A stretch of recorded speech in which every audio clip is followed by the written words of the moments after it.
রেখে দিন। মনে করুন আপনি কোথাও বেড়াতে যাবেন, বেড়াতে যাওয়ার আগে আপনার মনের ভিতরে যদি আনন্দ না থাকে, আপনার মন যদি খুশি না থাকে, তাহলে আপনি বেড়াতে যাওয়ার পরে আপনি সাগর দেখে কিন্তু আনন্দ পাবেন না, আপনি পাহাড় দেখে আনন্দ পাবেন না, আপনি ঝর্ণা দেখে আনন্দ পাবেন না। কেন পাবেন না? কারণ বেড়াতে যাওয়ার আগে আপনার মনের ভিতরে আনন্দ ছিল না, আপনার মন খুশি ছিল না। ও বাবাজিরা, ভাইয়েরা, মনে রাখুন, ঠিক পাশাপাশি আপনি কোথাও বেড়াতে যাবেন, বেড়াতে যাওয়ার আগে আপনার মনের ভিতরে যদি আনন্দ থাকে, আপনার মনটা যদি বেড়াতে যাওয়ার জন্য সায় দেয়, তবেই আপনি বেড়াতে গিয়ে পাহাড় দেখে আনন্দ পাবেন, সাগর দেখে আনন্দ পাবেন, ঝর্ণা দেখে আনন্দ পাবেন। ও বাবাজিরা, ভাইরা, আমি আপনাদেরকে বোঝাতে চাইছি, মহান আল্লাহ পাক রব্বুল আলামিন পৃথিবীর জমিনে যা কিছু সৃষ্টি করেছেন, মহান আল্লাহ পৃথিবীর জমিনে কি সৃষ্টি করেছেন? মহান আল্লাহ পৃথিবীর জমিনে আসমান সৃষ্টি করেছেন, মহান আল্লাহ জমিন সৃষ্টি করেছেন, মহান আল্লাহ লৌহ সৃষ্টি করেছেন, মহান আল্লাহ কলম সৃষ্টি করেছেন, মহান রব্বুল আলামিন আল্লাহ পাক আরশ কুরসি সৃষ্টি করেছেন, মহান আল্লাহ জান্নাত জাহান্নাম সৃষ্টি করেছেন, মহান আল্লাহ জিন ফারিস্তা মানব দানব গাছপালা বড় বড় নদ নদী সৃষ্টি করেছেন। ও বাবাজিরা, ভাইয়েরা, মহান আল্লাহ পাক রব্বুল আলামিন এই সব কিছু সৃষ্টি করার পরে আবার এই সব কিছুকে সুন্দর করে সাজিয়ে দিলেন। ও বাবাজিরা, ভাইয়েরা, এই সাজানো একটা জিনিস আর সৃষ্টি করা আর একটা জিনিস, কথা ঠিক না ভুল? এই মহান আল্লাহ সৃষ্টি করেছেন, এটা একটা জিনিস, আর সুন্দর করে সাজিয়ে দিয়েছেন, এটা আর একটা জিনিস। মহান আল্লাহ আসমান সাজিয়েছেন উঁচু করে, পাহাড় সাজিয়েছেন মহান আল্লাহ উঁচু করে, কিন্তু আল্লাহ জমিন সাজিয়েছেন সমতল করে। মহান আল্লাহ পাক রব্বুল আলামিন সাগর সাজিয়েছেন সমতল করে, কথা ঠিক না ভুল?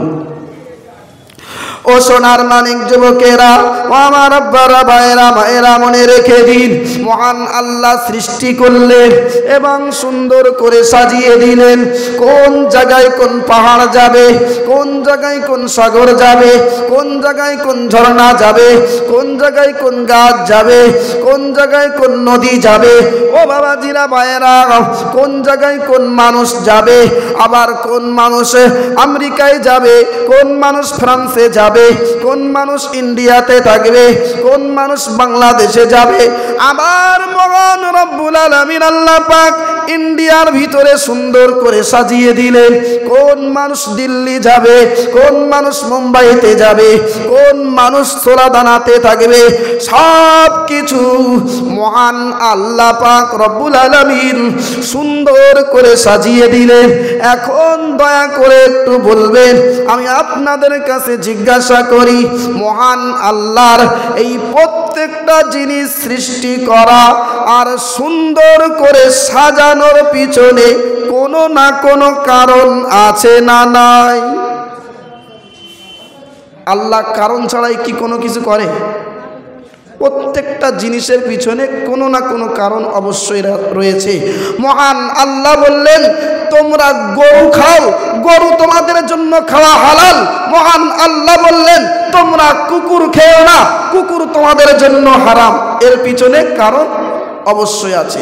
মহান আল্লাহর ধর্মের প্রত্যেকটা আদেশের পিছনে, প্রত্যেকটা নিষেধের পিছনে কোনো না কোনো কারণ অবশ্যই অবশ্যই রয়েছে।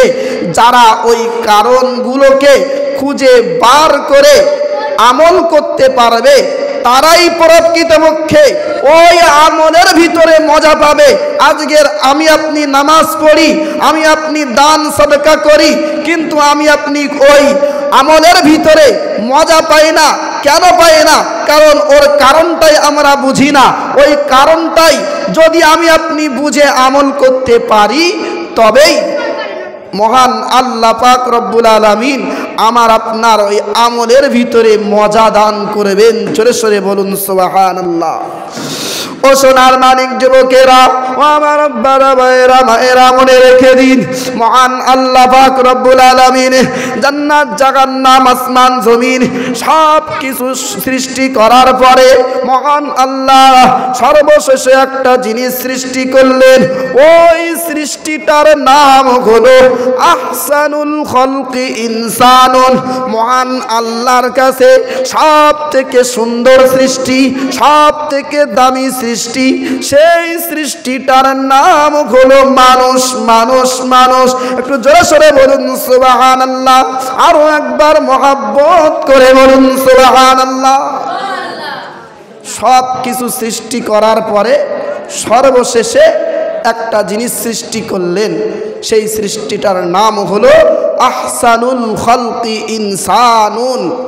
সেটি হলো মহান আল্লাহ যাকে কোরআনের ভিতরে খলিফা বলে উল্লেখ করেছেন, যেটাকে আমি আপনি চিনতে পারি, সেটি হলো আমার আপনার গোষ্ঠী, মানবের গোষ্ঠী। জোরে সোরে বলুন সুবহানাল্লাহ।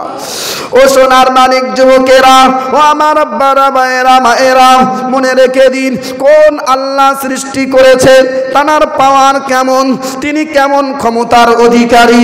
মহান আল্লাহ পাক রব্বুল আলামিন তিনি যখন কোনো কিছু সৃষ্টি করার ইচ্ছা করেন, তিনি শুধুমাত্র বলেন কুন হয়ে যা, ফায়াকুন হয়ে যায়। মহান আল্লাহ বললেন আমি আসমান বানাবো, মহান আল্লাহ বললেন কুন, হে আসমান হয়ে যা, আসমান হয়ে গেল। মহান আল্লাহ পাক রব্বুল আলামিন বললেন আমি জমিন সৃষ্টি করব, মহান আল্লাহ বললেন কুন, ফায়াকুন, জমিনে হয়ে গেল। মহান আল্লাহ ইচ্ছা করলেন পাহাড় সাগর ঝর্ণা সৃষ্টি করবেন, মহান আল্লাহ বললেন কুন হয়ে যা, ফায়াকুন হয়ে গেল। ও বাবাজিরা ভাইয়েরা, মহান আল্লাহ জান্নাত জাহান্নাম ফারিস্তা সৃষ্টি করার ইচ্ছা করলেন, মহান আল্লাহ বললেন কুন হয়ে যা, ফায়াকুন হয়ে গেল। ও বাবাজিরা ভাইয়েরা, মনে রাখুন, সব থেকে শেষে মহান রব্বুল আলামিন আল্লাহ পাক মানুষ সৃষ্টি করার সময় तमाम ফারিস্তা মণ্ডলীদেরকে নিয়ে মিটিং করলেন। ও আমার ফারিস্তারা, আমি পৃথিবীর জমিনে মানুষ সৃষ্টি করব, আমি পৃথিবীর জমিনে আমার প্রতিনিধি বান্দাদেরকে পাঠাবো। মহান আল্লাহর ফারিস্তা মণ্ডলীরা মহান আল্লাহকে ডাক দিয়ে বললেন ও রব্বুল আলামিন আল্লাহ, আপনি পৃথিবীর জমিনে মানুষ কেন সৃষ্টি করবেন, আপনি পৃথিবীর জমিনে মানুষ কেন পাঠাবেন? তারা পৃথিবীর জমিনে যাওয়ার পরে মারামারি করবে, রক্তারক্তি করবে, একে অপরের মাল আত্মসাৎ করবে, পরের জমি খেয়ে ফেলবে। ও বাবাজিরা ভাইয়েরা, ফারিস্তা মণ্ডলীরা বললেন তারা পৃথিবীর জমিনে যাওয়ার পরে একে অপরের সঙ্গে হিংসা করবে, বিদ্বেষ করবে। না না না না, আল্লাহ আমরাই তো আছি আপনার জিকির করার জন্য, আমরাই তো আছি আপনার ইবাদত বান্দাগি করার জন্য। আল্লাহ পৃথিবীর জমিনে মানুষ পাঠানোর কোনো দরকার নাই। মহান আল্লাহ পাক রব্বুল আলামিনের কাছে ফারিস্তা মণ্ডলীরা যে যে কথাগুলো বলেছে, আমি আপনাদের কাছে জিজ্ঞাসা করছি, একটু দয়া করে বলবেন ফারিস্তারা যে যে কথাগুলো মহান আল্লাহকে বলেছেন, ওই ওই কাজগুলো আমি আপনি করি কি করি না? একটু সবাই আওয়াজ দিয়ে বলেন না, আমি আপনি ওই কাজগুলো করি কি করি না? ঝগড়া ফাসাদ আমাদের ভিতরে আছে না নেই? হিংসা বিদ্বেষ আমাদের ভিতরে আছে না নেই? মারামারি রক্তারক্তি আমাদের ভিতরে আছে না নেই? তাহলে ফারিস্তারা সত্য বলেছে না মিথ্যা বলেছে? মহান আল্লাহ পাক রব্বুল আলামিন ফারিস্তা মণ্ডলীদেরকে ডাক দিয়ে বললেন ও আমার ফারিস্তারা, আমি আল্লাহ জানি পৃথিবীর জমিনে আমার বান্দারা যাওয়ার পরে মারামারি করবে, রক্তারক্তি করবে, একে অপরের সঙ্গে হিংসা করবে, একে অপরের সঙ্গে মারামারি করবে, সব কিছু আমি আল্লাহ জানি। তারপরেও আমি আল্লাহ পাক রব্বুল আলামিন পৃথিবীর জমিনে আমার ওই প্রতিনিধি বান্দাদেরকে পাঠাতে চাই, কারণ ইন্নী আ'লামু মা লা তা'লামুন, আমি আল্লাহ যেটা জানি তোমরা সেটা জানো না। একটু জোরে সোরে বলুন সুবহানাল্লাহ, আরো একবার মুহাব্বত করে বলুন সুবহানাল্লাহ। আচ্ছা, মহান আল্লাহ আসমান জমিন সৃষ্টি করার সময় ফারিস্তাদেরকে নিয়ে মিটিং করেছিলেন যে আমি আসমান বানাবো, জমিন বানাবো, পাহাড় সাগর সব কিছু বানাবো। তো মহান আল্লাহ ফারিস্তাদেরকে নিয়ে মিটিং করেননি, কিন্তু মহান আল্লাহ আমাকে আপনাকে সৃষ্টি করার সময় ফারিস্তা মণ্ডলীদের সঙ্গে যেই মিটিং ডাকলেন, মহান আল্লাহর ফারিস্তারা মহান আল্লাহকে বাধা দিলেন।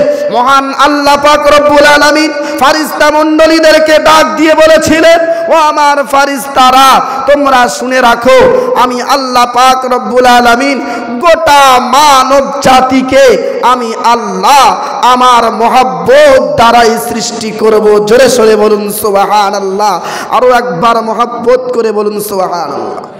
মহান আল্লাহ বললেন, আমি আসমান সৃষ্টি করেছি কোন শব্দ দিয়ে, জমিন সৃষ্টি করেছি কোন শব্দ দিয়ে, সব কিছু আমি আল্লাহ কোন শব্দ দিয়ে সৃষ্টি করেছি। কিন্তু মহান আল্লাহ আমি আল্লাহ পাক রব্বুল আলামিন যখনই মানুষ সৃষ্টি করার ইচ্ছা করেছি, আমি আল্লাহ পাক জানিয়ে দিলাম, খলাকতু বিয়াদাইয়া, আমি আল্লাহ গোটা মানব জাতিকে আমার কুদরতি হাতের ব্যবস্থাপনায় সৃষ্টি করলাম। জোরে সোরে বলুন সুবহানাল্লাহ। ও আমার ফারিস্তারা, তোমরা হতে পারো মাসুম, তোমরা হতে পারো নিষ্পাপ, তোমরা হতে পারো আমার ইবাদতকারী, তোমরা হতে পারো আমার জিকিরকারী, তোমরা হতে পারো আমি আল্লাহ আমার গুণগানকারী, সব কিছু ঠিক আছে, কিন্তু আমি আল্লাহ গোটা মানব জাতিকে আমার মহব্বত দ্বারাই সৃষ্টি করেছি। আরো একবার জোরে সোরে বলুন সুবহানাল্লাহ। আল্লাহ আমাকে আপনাকে সম্মান ইজ্জত কম দিয়েছেন না বেশি দিয়েছেন?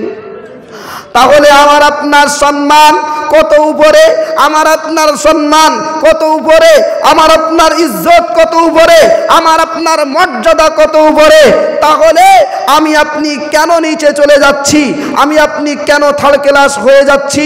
আমার আপনার থাকার কথা তো সবার উপরে, আমি আপনি কেন সুদে চলে যাচ্ছি, আমি আপনি কেন ঘুষে চলে যাচ্ছি, আমি আপনি কেন পরের মাল আত্মসাৎ করছি, আমি আপনি কেন বাপ মাকে কষ্ট দিচ্ছি, আমি আপনি কেন বাপ মায়ের অবাধ্যতা করছি, আমি আপনি কেন দুই নম্বরই করছি? আমি আপনি তো এক নম্বরের সৃষ্টি, আমার আপনার থাকার কথা তো সবার উপরে, কিন্তু আমি আপনি কেন নিচে চলে যাচ্ছি? সম্মানিত ভাইয়েরা, মহান আল্লাহ পাক রব্বুল আলামিন তামাম ফারিস্তা মণ্ডলীদেরকে ডাক দিয়ে বললেন, ও আমার ফারিস্তারা, তোমরা শুনে রাখো, আমি মানুষকে এতটা শ্রেষ্ঠত্ব দিয়েছি, এতটা মহব্বত করি, এতটা ভালোবাসা দিয়ে আমি আল্লাহ পাক রব্বুল আলামিন মনুষ্য জাতিকে সৃষ্টি করেছি অন্য কোনো কারণে নয়।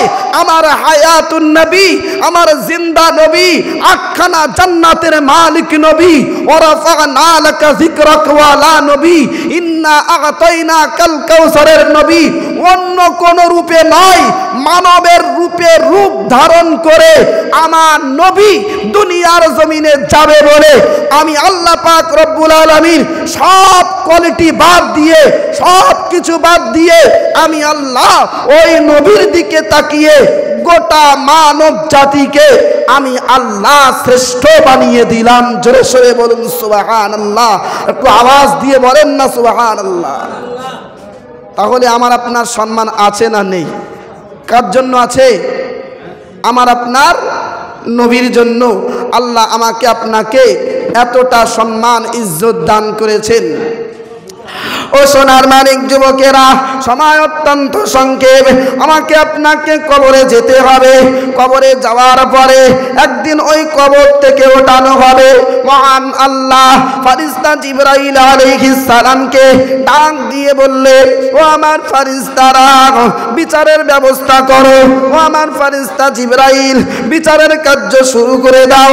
মহান আল্লাহর ফারিস্তা জিবরাইল আলাইহিস সালাম বললেন, ও রব্বুল আলামিন আল্লাহ, কেউ তো নাই, সবাই তো কবরে, কিভাবে বিচার হবে? মহান আল্লাহ বললেন, বিচারের প্রধান মেহমানকে হাজির করো। ফারিস্তা জিবরাইল বললেন, ও রব্বুল আলামিন আল্লাহ, বিচারের প্রধান মেহমানকে মহান আল্লাহ বললেন আমার হাবিবকে নিয়ে এসো। ও রব্বুল আলামিন আল্লাহ আপনার হাবিবকে কোথায় পাবো?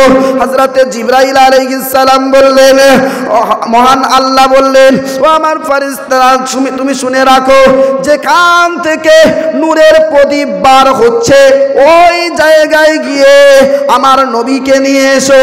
হযরতে জিবরাইল আলাইহিস সালাম আমার আপনার নবীর রওজা মুকাদ্দাসের পাশে চলে গেলেন, গিয়ে নবীকে সালাম জানালেন, আসসালাতু ওয়াসসালামু আলাইকা, আসসালাতু ওয়াসসালামু আলাইকা ইয়া রাসূলুল্লাহ ইয়া হাবিবাল্লাহ। হুজুর উঠুন উঠুন। আমার আপনার নবী কবর থেকে ওঠা মাত্রই তিনি ইমাম হাসানের কথা জিজ্ঞাসা করবেন না, মা ফাতিমার কথা জিজ্ঞাসা করবেন না, হযরতে আলীর কথা জিজ্ঞাসা করবেন না, হযরতে ওমরের কথা জিজ্ঞাসা করবেন না। আমি আপনি এমন নবী পেয়েছি যে নবী কবর থেকে ওঠা মাত্রই জমিনের উপরে কদম রাখতেই জিজ্ঞাসা করবেন আইনা উম্মতি, আইনা উম্মতি, আইনা উম্মতি, আমার উম্মত কোথায়? একটু জোরে সোরে বলুন সুবহানাল্লাহ, আরো একবার মুহাব্বত করে বলুন সুবহানাল্লাহ। হযরতে জিবরাইল আলাইহিস সালাম তিনি অবাক হয়ে যাবেন, ইয়া রাসূলুল্লাহ আজকের হাসরের ময়দানে আপনি আবু বকরের কথা তো জিজ্ঞাসা করবেন, আপনি ওমরের কথা জিজ্ঞাসা করবেন, আপনি তো আলী ফাতেমার কথা জিজ্ঞাসা করবেন, কিন্তু কারোর কথা আপনি জিজ্ঞাসা না করে আপনি আপনার উম্মতের কথা জিজ্ঞাসা করছেন। ওই সময় বিশ্ব নবী বললেন, আমি আজ হাসরের ময়দানে